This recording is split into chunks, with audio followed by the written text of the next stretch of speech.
So I never intended on reacting to this whole series. After the first 2 episodes, you guys seem to really enjoy it, and people keep messaging me on Instagram asking when the next episode is coming out. So here we are. My name is Kiran, I'm a junior doctor and a comedian, and today we are checking out episode 3 of Adam K's new series, This Is Going to Hurt, on the BBC. Just so you guys know, every time I make one of these videos, I have to fight a big copyright battle with the BBC to let me do it, so I hope you're appreciating that. And if you are, please subscribe to the channel so you're not missing new episodes when they come out. This series is about Adam K's life as a junior doctor in the hospital. How does it equate to life as a doctor today? Let's get into it. Find the doctor! She's fainting! I think she's having a fit. A GP. Dentist. As a doctor, you actually have a duty of care in that situation to help someone in an emergency. He was clearly in a rush to get somewhere, but he's gone back to try and see this person. But because there's someone else there, he is absolved of this responsibility. This kind of thing actually happens quite a lot, and you would be surprised. I was on a flight recently where there was a medical emergency on the plane, and this was only a few weeks ago. And so I had to go and help, and I was there for hours doing this. Please be seated, ladies and gentlemen, as the second half is about to commence. He's missed the first half already. This is one of the problems when you are a doctor, is that although you have a finish time of 5 o'clock, actually if there is something going on or there's outstanding work, you often have to stay if there's an emergency to sort that out. But that means that you never know exactly what time you're going to finish.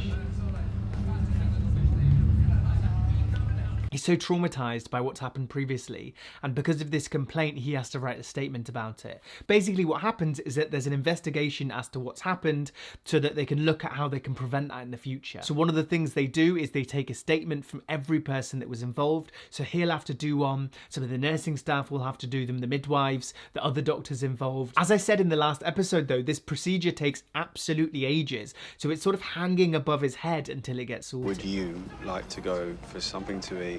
For example, a pizza. He's getting some. You know what? Being a junior doctor like this in a hospital is actually super social. There's loads of other doctors around the same grade to you, and you often have teaching together, or you meet in the doctor's mess, which is like a common room for the junior doctors. I know quite a few people that have got together and that their partners are actually from when they started working as new doctors. The Secretary of State for God knows what is coming around tomorrow, so I'm assuming that we all want to keep our jobs. I just think the entire NHS smells like fresh paint. This happens a fair bit. You get sort of MPs and secretaries of state and other important people coming to visit hospitals, and when they do that, there's a big rush to make everything look really nice. Serial visit tomorrow and you get to shake his hand. But traditionally, at this point, a couple of you will be running to the emergency. Oh, we usually wait a bit. This is so true. This is what happens. That's an emergency buzzer, which basically means someone has pulled a cord to say this is an emergency and everyone should run to that emergency, and everyone does. The problem is they're set off by loads of random things. I know in the hospital I work at, if a patient is in a toilet, the light switch looks a lot like the emergency buzzer switch. So 99% of the time, it's someone that's accidentally pulled it when they're in the toilet trying to find the light. A bunch of people will run in there and they're there in the toilets getting caught like a deer in the headlights, thinking what is going on. But on the odd occasion it could be an emergency, so really you should be running for it. Professor Einstein back to her laboratory. This is a patient from another bed that's wandering around pretending to be a doctor. You know what? This actually reminds me of my job at the moment in psychiatry, because you go onto the ward, the patients are dressed in casual clothes, a lot of the staff are dressed in semi-casual clothes as well, and sometimes it's a little bit difficult to tell the difference between the two. I remember someone telling me a story of their first day in psychiatry. It was a night shift coming to around 10, 11 p.m, and they saw a patient wandering around that, you know, wasn't meant to be there, so they said to the person, "Are you lost?" And they said, "No, I'm fine, don't worry." The next day they found out that was actually their consultant that they just hadn't met yet. How soundproof do you think that thing is? That is so true. When you see a patient in a bay, there's like a bay of maybe 4, 6 patients, and you pull these curtains round to give some privacy. But obviously everyone in the room can still hear you, it's just that you can't see. It does feel a lot more private though. Nothing to panic about. You've got a bit of a prolapse there. That's your uterus you can feel coming out. There's different stages of prolapse. It's due to the muscles and ligaments around the area being a bit loose, which can happen as you get a little bit older, especially if you've had babies before. Depending on the severity of it, the uterus can actually come out and prolapse out. And the treatment for this is usually a pessary, which is like a little ringed device that gives some structure to the inside. No, look. The sticker's on our file. Spot. Parade's back on. That's such a clever system. I know there used to be this hand signal that people use where they sort of put their hand up like this and they make a fist with their hand, and they can do that if they're on meetings or Zoom calls or they're speaking to somebody, and that's a silent sign that there might be some domestic abuse going on. So kind of similar to the stickers in this situation. So if you don't know about this sign, that's probably a good one to know. Well, I do have to examine your wife in quite a personal way, so... I thought you said it was a couple of words. Yeah. It's a difficult and awkward conversation to say to a patient, I want to see you alone without your family members. It happens in times of safeguarding with children when you think there might be something going on. Sometimes you need to speak to their child by themselves. If there's situations where someone's relative is speaking for them when actually you want to hear what they have to say. Where did they get the idea that your parents were doctors? Oh, from racist stereotypes? No. What sort of test? A scan test. So a scan? Yes. I've said worse things than scan tests. So she's concerned about domestic abuse in this patient, and so she is keeping them in overnight. Not really something I would do, more something I would speak to a safeguarding team about. I love the way they've done this, and this is what it feels like when you finish a shift, especially in winter. When you wake up and go to work, it's dark.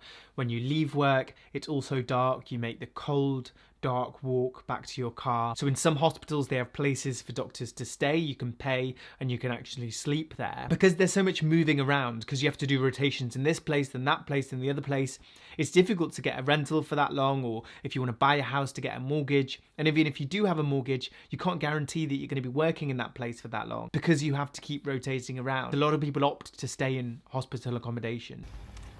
Placenta. Isn't this the placenta? No, that's blood clots from inside your... This lady wanted to eat her placenta. Apparently it's like a fashionable and nutritious thing to do that a lot of people have seen celebrities do, and now that they want to do now. And what she thought was placenta was not placenta. That is disgusting. I've got access. Can I help? I'm one of the obs and gynae registrars. Oh, for God's sake. This patient has a valid do not resuscitate form. Is everybody happy to stop CPR now? So, two things. Number one, this lady's had a cardiac arrest, which means her heart has stopped. There's other doctors around now. The reason for that is when an arrest call goes out, there's a cardiac arrest team in the hospital that will rush to that place. So they've got there. So these are the doctors of the cardiac arrest team that are on the ward. Adam is another doctor who's also on the ward, but is not part of that arrest team, but he's helping out because he knows some of the background. This patient has a do not resuscitate form in their notes. It's a form that gets signed in advance when you talk to patients about if they would want to be resuscitated, and it gets put in the front of the notes to say, if you have a cardiac arrest, please do not attempt resuscitation. It might seem like a strange thing, like why would someone not want to be resuscitated? And actually there are a lot of good reasons for it. First of all, that the chance of resuscitation being successful is quite low, even in a healthy person. So in someone who is a little bit older with other medical problems, the chances are quite low. It's quite an undignified and painful thing to have to go through. People are jumping on your chest, they're breaking ribs, there's stuff and people everywhere, you're exposed. Not really the way that some people want to go. And on top of that, people just have preferences. People have wishes, especially when they become a little bit older, to say that if I were to pass away naturally, that is the way I would like to go. If the medical team think that resuscitation wouldn't be successful and would just be futile, it's a medical decision to put a do not resuscitate form in patients' notes, but they have a discussion about it with the patient and also with family members.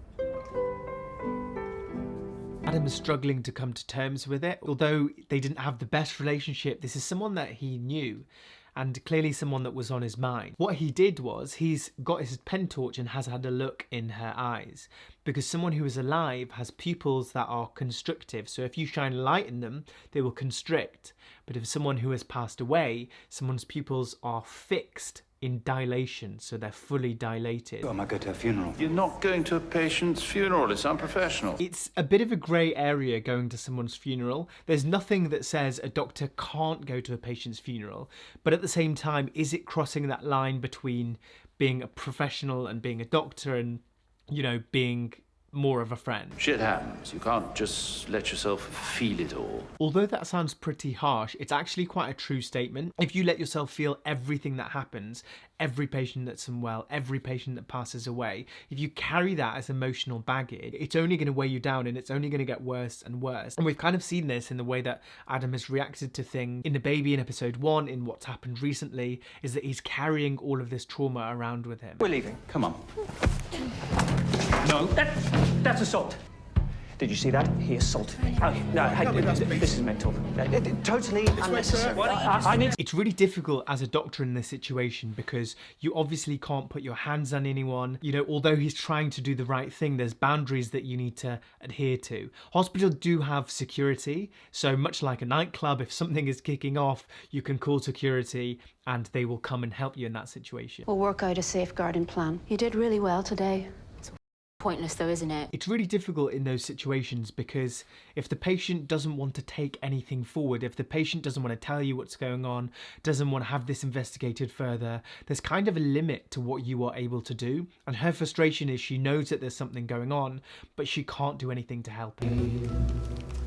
So he's finished his complaint and he's ready to send it, but he's doing it in the middle of the night at home and he hasn't told his partner Harry about it either. I think this is one of the things that probably a lot of doctors do, and what we're seeing here is that he's just holding everything in. He's got no release, he's not talking to anyone about it or telling anyone about it, and there is just a lot going on in his life with this complaint, with this patient that passed away today, with the relationship with his mum and his boyfriend, with this baby that was born early. There's a lot going on and it's going to eventually, I imagine in a few episodes time, reach some boiling point. If you enjoyed this video, feel free to check out my review of the book, subscribe to the channel so you don't miss any videos, and I'll see you next week.